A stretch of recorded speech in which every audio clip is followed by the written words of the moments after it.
Bonjour.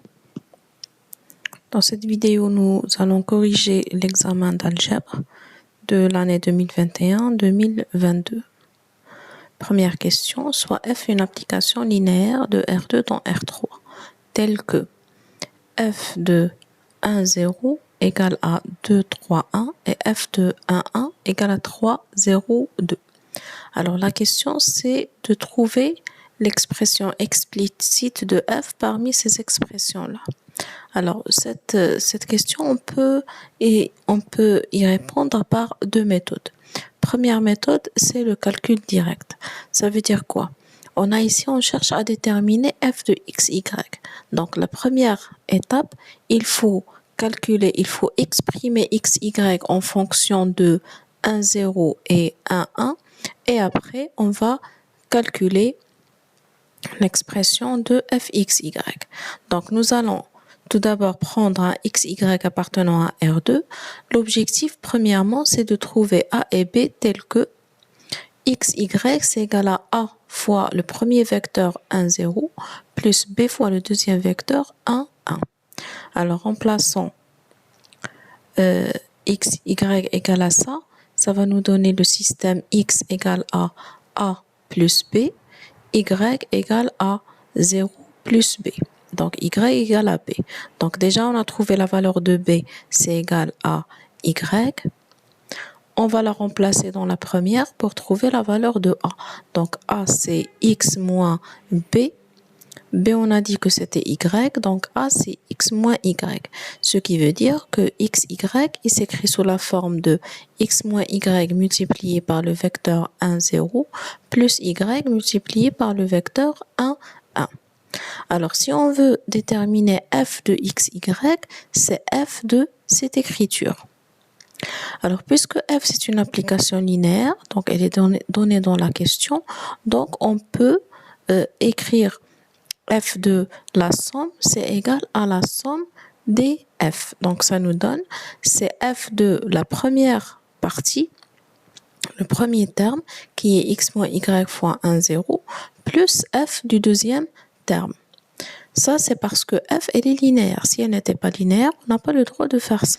Donc maintenant, f de x moins y fois le vecteur 1, 0, puisque c'est une application linéaire, on peut faire sortir x moins y en dehors des parenthèses. La même chose pour y, on peut la faire sortir à l'extérieur. Donc ça nous donne x moins y fois f de 1, 0 plus y fois f de 1, 1. Donc f de 1, 0, on la connaît, c'est 2, 3, 1. F de 1, 1, c'est 3, 0, 2. Donc on va les remplacer dans l'écriture. Donc ça nous donne x moins y fois le vecteur 2, 3, 1 plus y fois le vecteur 3, 0, 2. Maintenant, on reste à calculer la somme de ces deux vecteurs. Donc, on va premièrement multiplier 2 par x moins y plus 3y. Donc, ça nous donne 2x moins 2y. Deuxième valeur, c'est 3 fois x moins y. Donc, c'est 3x moins 3y. Et à la fin, on a 1 fois x moins y, c'est x moins y plus, on va faire entrer le y à l'intérieur, ça nous donne 3y, 0, 2y. Reste maintenant à faire la somme de ces deux vecteurs. Donc, on a 2x moins 2y plus 3y, ça donne 2x plus y. X de 3x moins 3y plus 0, c'est 3x moins 3y. X moins y plus 2y, ça donne x plus y. Donc, c'est l'expression de la fonction. Donc, je vais prendre la couleur rouge. Donc, alors, où est là cette expression 2x plus y? 2x plus y, donc là, voilà, c'est la dernière. 3x moins 3y, x plus y. Donc, voilà la réponse. Alors ça, c'est la première méthode, c'est la méthode directe. Si l'idée ne vous vient pas de faire tous ces calculs-là, vous pouvez tout simplement vérifier laquelle de ces fonctions va nous donner f de 1, 0, c'est 2, 3, 1, et f de 1, 1, c'est 3, 0, 2. Alors, c'est la deuxième méthode. Prenons la première fonction. On va remplacer x par 1, y par 0, ça donne 1 pour le premier élément. Deuxième élément, c'est 2, moins 0, donc c'est 2. Et 3 plus 0, c'est 3. Donc c'est 1, 2, 3. C'est différent de 2, 3, 1. Donc ce n'est pas la bonne fonction. Passons à la deuxième pour voir. On va remplacer 1 et 0. Donc on a 1 plus 0, c'est 1. Donc déjà, on a trouvé le premier élément, c'est 1, alors que dans les données, c'est 2. Donc forcément, ce n'est pas la fonction qu'on cherche. Passons maintenant à la fonction suivante. F de 1, 0, c'est 2, moins 0, donc c'est 2. 3 plus 0, c'est 3. Et 1 moins 0, c'est 1. Donc c'est 2, 3, 1. On va maintenant vérifier pour 1, 1. Donc on a 2 moins 1, c'est 1.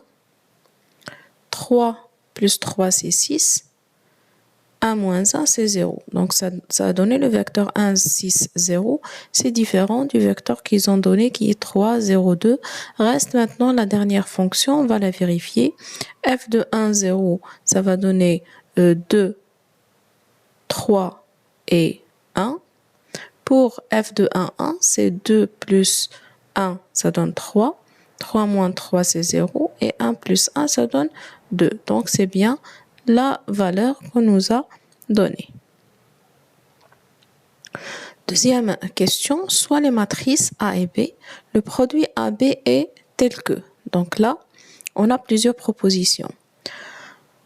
AB n'est pas possible. AB égale à BA, AB c'est égal à cette matrice, AB c'est égal à cette matrice. Alors, premièrement, on va voir est-ce que c'est possible ou non de faire le produit de ces deux matrices. On a le nombre de colonnes de A, c'est 2, c'est égal au nombre de lignes, donc on peut calculer le produit de ces deux matrices. Calculons maintenant ce produit-là. Alors, pour le premier élément, on a 5, moins 8, ça donne moins 3. Pour le deuxième, 15 plus 0, c'est 15. Moins 15 plus 20, c'est 15. Moins 5 plutôt plus 20, c'est 15. Passons à la deuxième colonne. On a 2 moins 2, c'est 0. 6 plus 0, c'est 6. Moins 2 plus 5, c'est 3. 1 plus 6, c'est 7.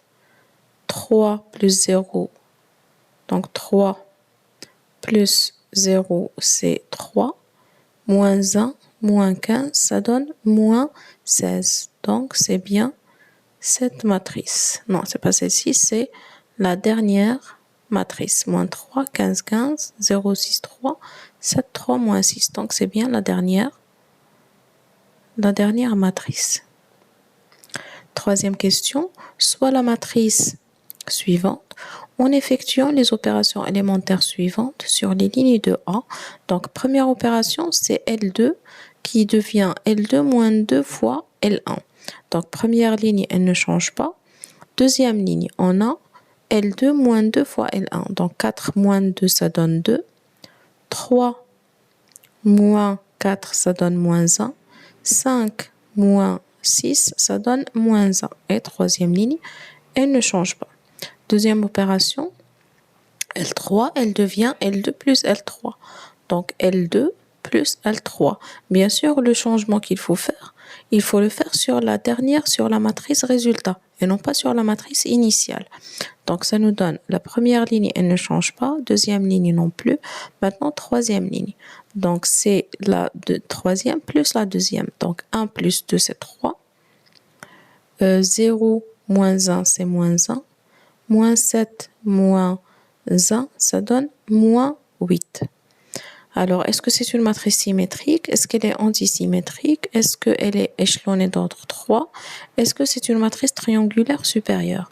Donc là, on remarque que ce n'est pas une matrice triangulaire supérieure. Ce n'est pas une matrice qui est échelonnée. Alors, on remarque que les éléments, on a ici 2. L'élément qui se trouve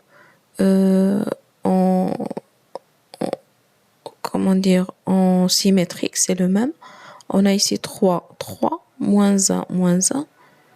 et la diagonale 1, moins 1, moins 8. Donc, il s'agit bien d'une matrice qui est symétrique. Donc, c'est la première réponse.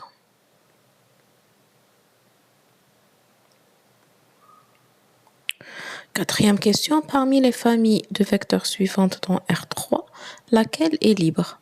Alors, premièrement, on va exclure les choix qui ne sont pas, les choix qu'on peut directement conclure qui ne sont pas libres. Donc, le premier, il faut faire les calculs. Pour le deuxième, nous avons 4 vecteurs qui sont composés de 3 éléments. Donc, forcément, c'est une famille qui n'est pas libre parce que là, on est dans R3. Le nombre maximal de vecteurs qui vont former une famille qui est libre, c'est 3. Donc, si on a une famille qui contient plus de 3 éléments, automatiquement, c'est une famille qui est liée. Donc, le deuxième est faux. C'est pas la bonne réponse. Pour ce choix-là, on a 2 vecteurs. On avait vu que lorsqu'on a une famille qui est composée de 2 vecteurs, il suffit de voir est-ce que ces 2 vecteurs sont collinéaires ou non. Si ces 2 vecteurs sont collinéaires, alors la famille, elle est liée. Collinéaire, c'est-à-dire qu'on peut écrire l'un en fonction de l'autre. Par exemple, ici, on remarque que le deuxième vecteur, c'est égal à 4 fois le premier vecteur. Donc, c'est une famille qui n'est pas libre, c'est une famille qui est liée. Maintenant, il nous reste la première famille et la dernière famille. Donc, pour cela, nous allons faire les calculs. Donc, prenons la première méthode. On va prendre alpha bêta, c'est la méthode usuelle. On va prendre alpha bêta gamma dans R, tel que alpha multiplié par le premier vecteur, plus bêta fois le deuxième, plus gamma fois le troisième, est égal à 0. Et on va calculer. On va faire nos calculs pour retrouver les valeurs de alpha, bêta, gamma. Si on trouve qu'ils sont nuls, donc c'est une famille qui est liée. C'est une famille qui est libre, pardon. Alors, cette somme, ça va nous donner le système alpha plus bêta plus 0 égale à 0. Alpha plus bêta plus gamma, c'est 0. 0 plus bêta moins gamma égale à 0. Donc, je peux, par exemple, écrire alpha en fonction de bêta et gamma en fonction de bêta. Donc, alpha, d'après la première équation, on a alpha, c'est moins bêta. D'après la troisième, gamma, c'est bêta. Et on va remplacer gamma, alpha et gamma par les valeurs en fonction de bêta. Donc, alpha, c'est moins bêta, plus bêta, ça donne 0. Donc, la deuxième équation, ça donne bêta égale à 0. Donc, finalement, alpha, bêta et gamma sont tous égales à 0. Ce qui veut dire que la famille, elle est libre. Donc, c'est la première famille qui est libre. Alors, la deuxième méthode, on peut utiliser la matrice dont les colonnes sont les vecteurs. Donc, je prends la première colonne de la matrice, c'est 1, 1, 0. Deuxième colonne, c'est 1, 1, 1. Troisième colonne, c'est 0, 1, moins 1. Et je vais calculer le déterminant de cette matrice. Si le déterminant est égal à 0, donc c'est une famille qui est liée. Si le déterminant est non nul, c'est la famille, elle est libre. Alors, calculons ce déterminant. Donc, je vais développer par rapport à la première colonne. Donc, ça nous donne 1 fois moins 1, moins 1. Donc, c'est moins 2. Moins 1 multiplié par moins 1, moins 0. Donc, moins 1 multiplié par moins 1. Donc, ça donne moins 2 plus 1, c'est moins 1. C'est différent de 0. Donc, c'est une famille qui est libre. Cinquième question, quelle doit être la valeur de x pour que la matrice A ne soit pas inversible? Une matrice qui n'est pas inversible, ça veut dire que son déterminant est égal à 0. Donc, calculons le déterminant de cette matrice, c'est 2x moins 32. Donc, 2x moins 32 égale à 0. Ça veut dire que x égale à 32 sur 2. Donc, x égale à 16.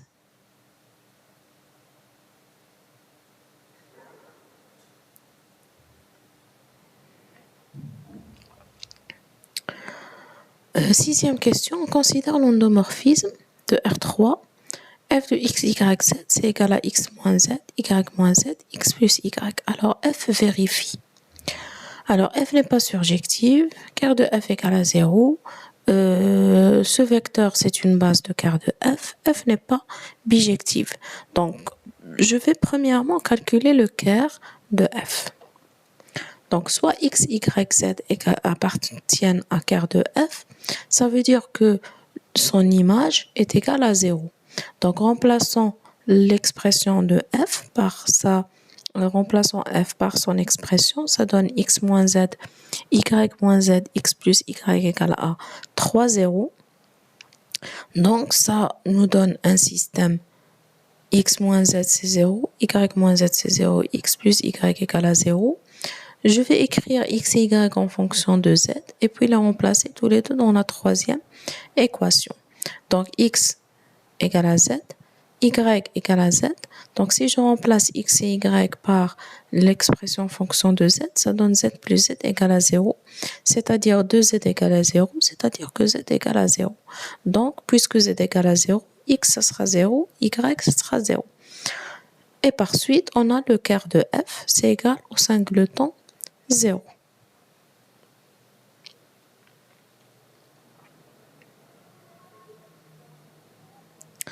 Alors, pour cette question-là, on peut y répondre sans faire de calcul, juste en analysant un petit peu ces propositions. Alors, remarquons, le premier choix, c'est f n'est pas surjective. Donc, si on suppose que f elle n'est pas surjective, ça veut dire qu'elle ne sera pas bijective. Et dans ce cas-là, on aura deux réponses qui sont justes. Ce n'est pas possible. Donc, forcément, f, elle est surjective. Donc, la première, elle n'est pas vérifiée. Donc, si on suppose que ce vecteur, c'est une base de quart de f, ça veut dire quoi? Ça veut dire que f, elle n'est pas injective.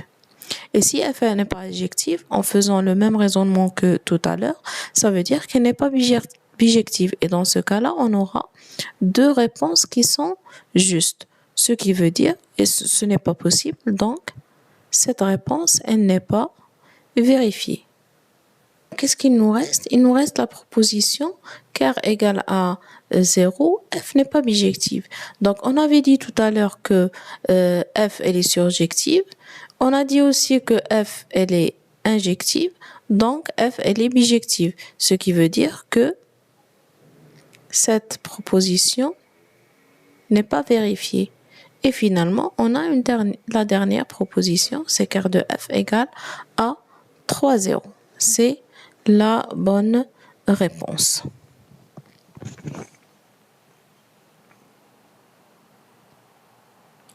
Septième question, soit A appartenant à l'espace des matrices d'ordre n, une matrice carrée d'ordre n, et I, c'est la matrice identité d'ordre n. Si A carré moins 2A moins I égale à 0, alors l'inverse de A est. Donc l'inverse de A, c'est quoi? C'est la matrice qui vérifie A multiplié par, si on suppose que B, c'est la matrice inverse de A, donc cette matrice, elle vérifie AB égale à B fois A égale à la matrice identité. Donc, si on arrive à partir de cette équation, si on arrive à écrire A multiplié par quelque chose est égal à la matrice identité, donc cette chose-là, c'est la matrice inverse de A. Donc, qu'est-ce qu'on remarque ici? Nous avons A carré moins 2A moins I est égal à 0. Donc, première chose, nous allons faire passer le I de l'autre côté. Ça nous donne A carré moins 2A est égal à I. Maintenant, je peux factoriser par la matrice A.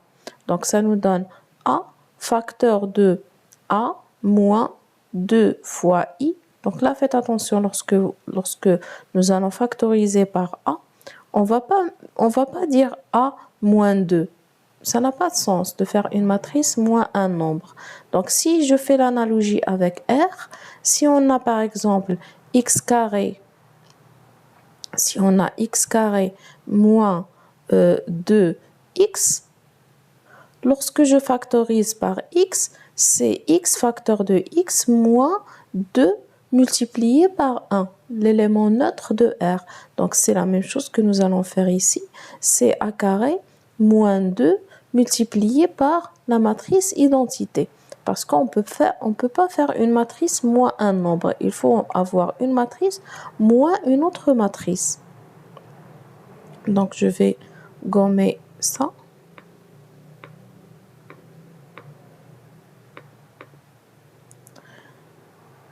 Alors, on continue. Alors, ici, nous avons factorisé à droite. On peut factoriser aussi à gauche. Ça nous donne A moins 2 fois la matrice identité fois A est égal à I. Donc, remarquez qu'on a pu écrire A multiplié par quelque chose égale à I. Et cette chose, c'est la même quantité, multipliée par A est égal à I. Ça veut dire que cette quantité, c'est la matrice inverse de A. Moins 1. Donc, c'est A moins 2 fois I. A moins 2 fois I. C'est bien la matrice inverse de A.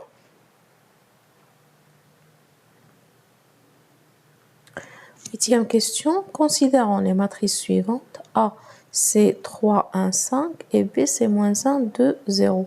Quel est l'ordre de la matrice BA? Donc ici, on cherche l'ordre de B fois A et non pas de A fois B. Donc il faut faire attention.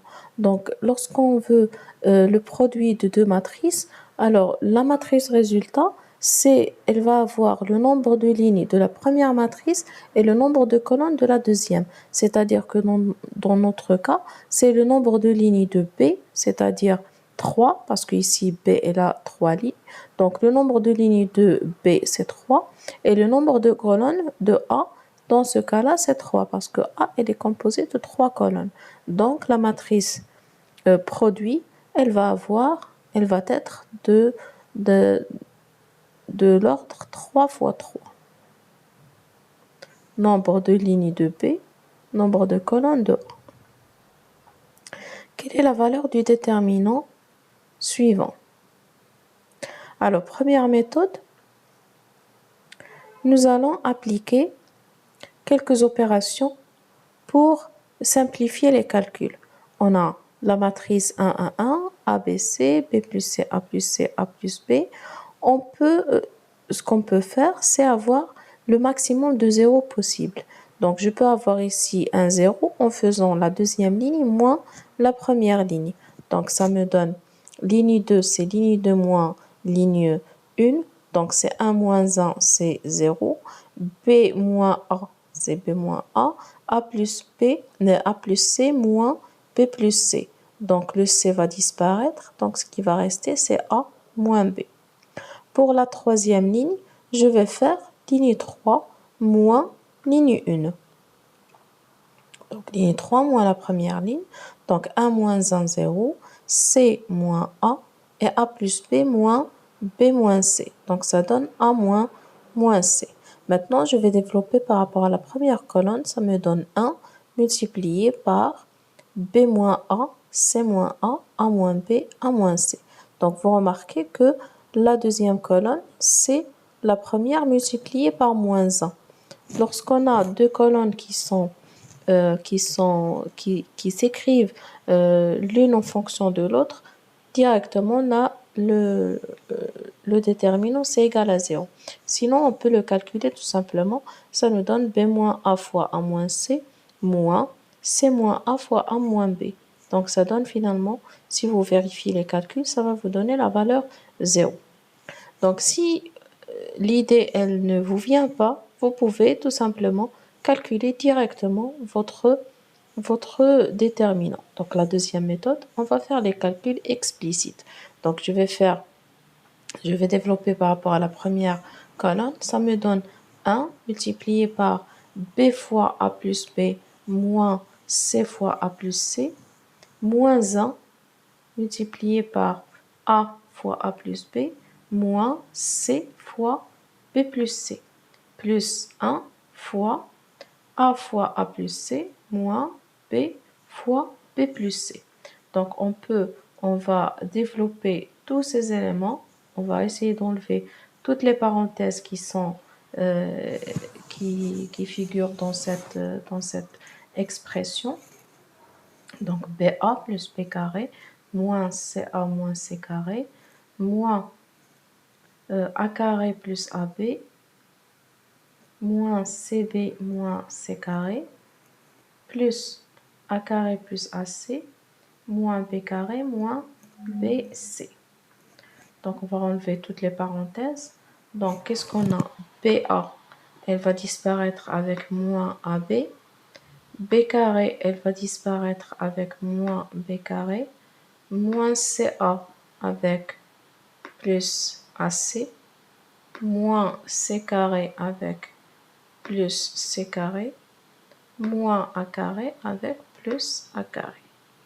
Et CB moins BC. Donc, ça donne finalement la valeur 0.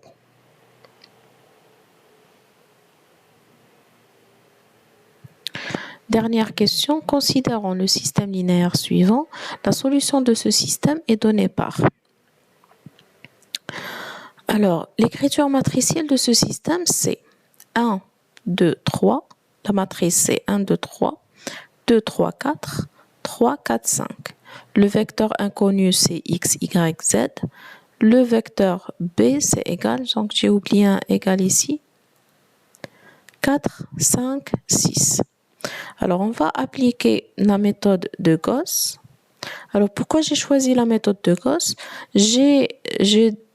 Premièrement, j'ai pensé à la méthode de Cramer. J'ai calculé le déterminant, j'ai trouvé que c'était égal à 0. Donc, on ne peut pas appliquer la méthode de Cramer. Donc, nous allons appliquer la méthode de Gauss pour voir est-ce que ce système il a pas de solution ou bien admet une infinité de solutions.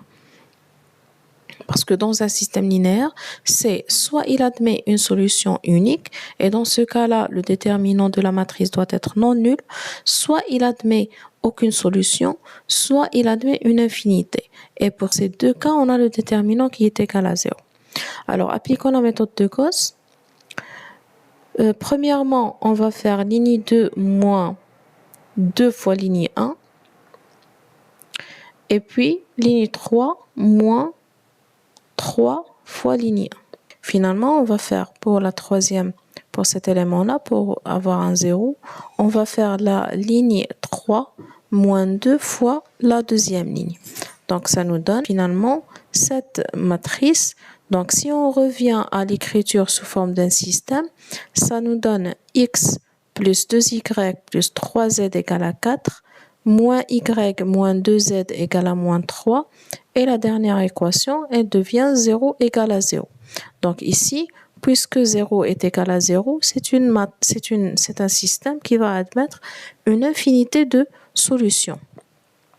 Si par exemple, dans les calculs, on avait trouvé ici un nombre, on a par exemple trouvé 0 est égal à 1, alors dans ce cas-là, ça sera un système qui n'admet aucune solution. Maintenant, on va essayer de donner une forme générale aux solutions de ce système.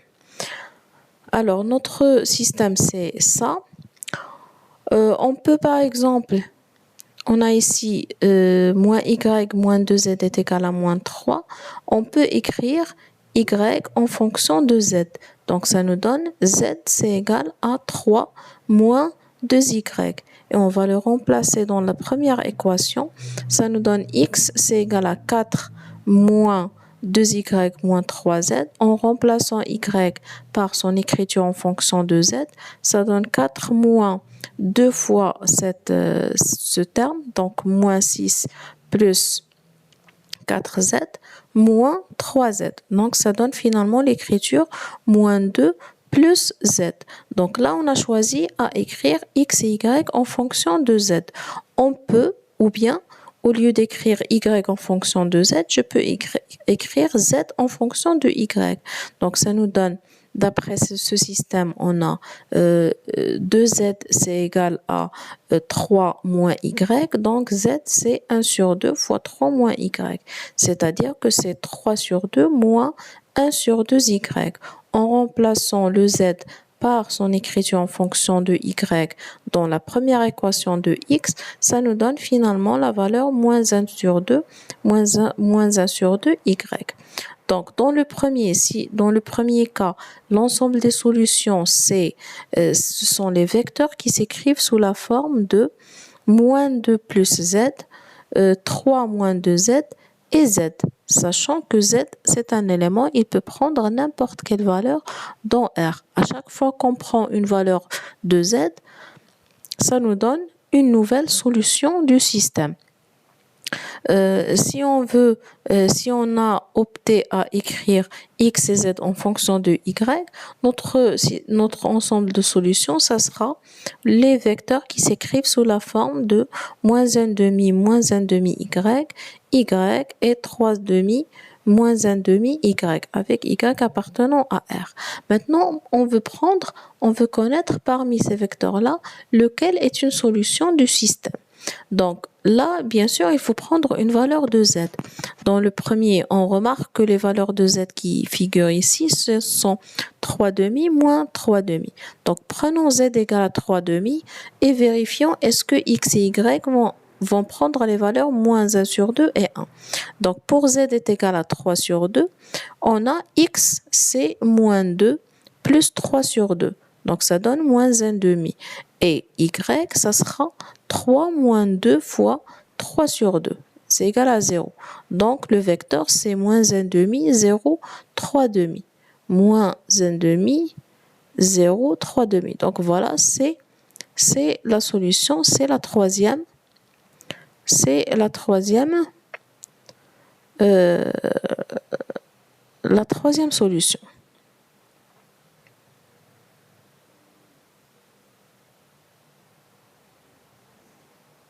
Donc si on avait écrit x et z en fonction de y, on va prendre pour y est égal à 1 et pour y est égal à 0. C'est pour vérifier parce que les deux valeurs qui sont là sont 0 et 1. Donc pour y égale à 0, on a x c'est moins 1 demi et z c'est 3 demi. Donc c'est bien moins 1 demi, 0, 3 demi. Si vous n'arrivez pas, donc bien sûr ça c'est la méthode directe, si vous n'avez pas eu l'idée de faire ça, vous pouvez tout simplement vérifier vérifier dans l'équation, remplacer x, y et z par ces valeurs-là et voir lesquelles vont avoir la valeur 4, 5 et 6. Par exemple, pour la première, je vais calculer moins 1 sur 2 plus 2 plus 3 multiplié par 3 sur 2 et voir est-ce que ça va donner 4. La deuxième, est-ce que ça va donner 5. La troisième, est-ce que ça va donner 6. Et ainsi de suite jusqu'à tomber sur la solution de ce système-là.